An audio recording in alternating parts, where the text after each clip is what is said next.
बुद्धनगर भरतखंड में बाबा साहब भीमराव अंबेडकर की पुण्यतिथि मनाई गई।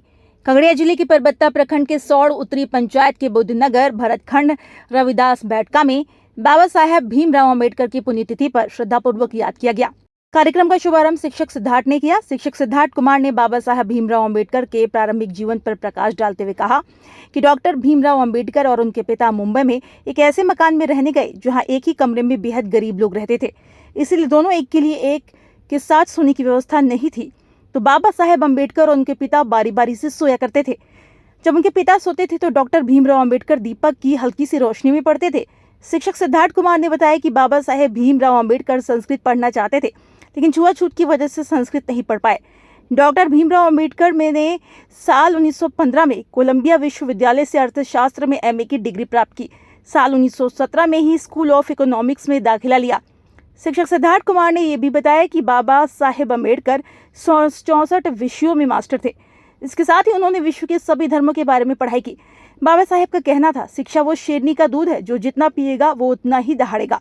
बाबा साहेब अंबेडकर का विचार था, मैं ऐसे धर्म को मानता हूं जो स्वतंत्रता, समानता और भाईचारा सिखाए। शिक्षक सिद्धार्थ कुमार ने बताया कि बाबा साहेब भीमराव अंबेडकर को भारतीय संविधान का जनक कहा जाता है। वो भारत संविधान के मुख्य वास्तुकार भी थे। उन्हें 1947 में मसौदा समिति का अध्यक्ष नियुक्त किया। बाबा साहेब स्वतंत्र भारत के पहले कानून और न्याय मंत्री भी थे। शिक्षक सिद्धार्थ कुमार ने बताया कि बाबा साहेब अंबेडकर जी के द्वारा रचित संविधान की खासियत ये है कि संविधान को विश्व का कोई भी देश नकार नहीं सकता। भारतवर्ष का संविधान दुनिया का सबसे बड़ा संविधान है। 26 जनवरी 1949 को बाबा साहेब भीमराव अंबेडकर ने संविधान को तैयार करके भारत सरकार को सौंपा। 26 जनवरी 1950 को संविधान लागू किया गया। शिक्षक सिद्धार्थ कुमार ने बताया कि जातीय भेदभाव को दूर करने के लिए बाबा साहेब भीमराव अंबेडकर ने 1920 के दशक में आंदोलन शुरू किया। बाबा साहेब ने 1924 में बहिष्कृत हितकारी सभा का गठन किया। बाबा साहेब ने 1927 में जातीय भेदभाव के विरुद्ध सत्याग्रह शुरू किया। हिंदू धर्म में भेदभाव का विरोध करते हुए अपनी अनुयायी के साथ बौद्ध धर्म को अपना लिया और अंतिम समय तक बौद्ध धर्म के ही अनुयायी रहे। डॉक्टर भीमराव अंबेडकर का महापरिनिर्वाण 6 दिसंबर 1956 को दिल्ली में हुआ। सदा के बाबा साहब भीमराव अंबेडकर 6 दिसंबर 1956 को चिर निद्रा में सो गए। बाबा साहेब को श्रद्धांजलि देने वाले शिक्षक सिद्धार्थ कुमार, इंजीनियर निरंजन दास, गोपाल दास, संतराज, राजकिशोर दास, जवाहर दास, अभिनंदन दास, राजकुमार दास, मनीष दास, नवीन दास, उत्कर्ष कुमार ने बाबा साहेब भीमराव अंबेडकर के चित्र पर पुष्पांजलि और श्रद्धांजलि अर्पित किए। बाबा साहब भीमराव अंबेडकर के महापरिनिर्वाण दिवस पुण्यतिथि के शुभ अवसर पर मैं रविदास टोला बैठका में आए हुए तमाम बहुजन समाज में आस्था रखने वाले बाबा साहब विचार मंच के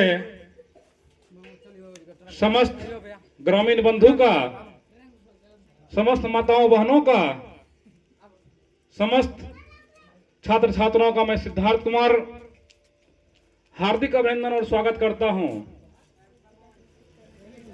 आज एक ऐसे महापुरुष का हम लोग महापरिनिर्वाण पुण्यतिथि मनाने एकत्रित हुए हैं, जिन्होंने हम लोगों को आजीवन ऐसा अधिकार को दिलाए कि आज हम लोगों को एहसास होता है बाबा साहब हम लोगों को अधिकार संविधान के रूप में वो दे गए। ऐसा आप लोग जानते हैं, बाबा साहब संविधान के रचनाकार थे, संविधान के मुख्य वास्तुकार थे, स्वतंत्र भारत के प्रथम कानून मंत्री भी थे। सन 1947 में उन्हें संविधान सभा का मसौदा समिति का अध्यक्ष बनाया गया था।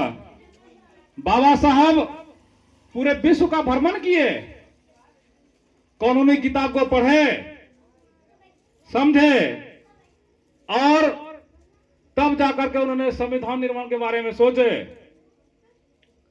और बाबा साहब ऐसा संविधान निर्माण कर गए जिस देश में बाबा साहब की पढ़ाई हुई, उस देशों के लोगों ने भी बाबा साहब को सराहा।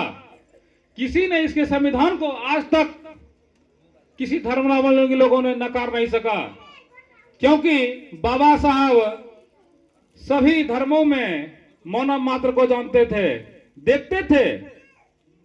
बाबा साहब 1915 में शायद